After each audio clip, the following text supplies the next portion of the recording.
Y'all, this is no justification for how hard it is pouring. We're under a tornado warning. Sorry, I don't know where the camera's pointing. But anyway, my girlfriend's worried. But we're gonna call this the calm in the storm.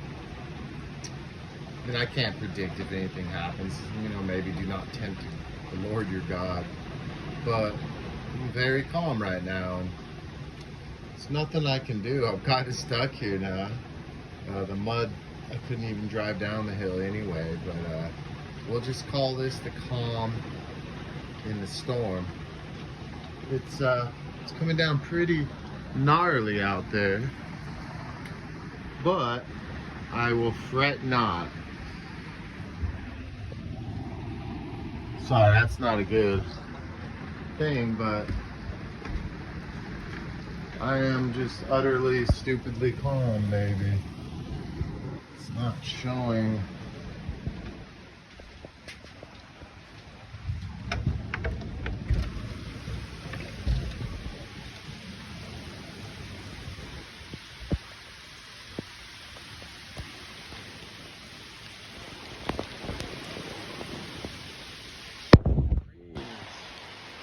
Luckily, thank God, you know, I have a motorhome to sleep in, but wow, it is coming down. But the calm in the storm.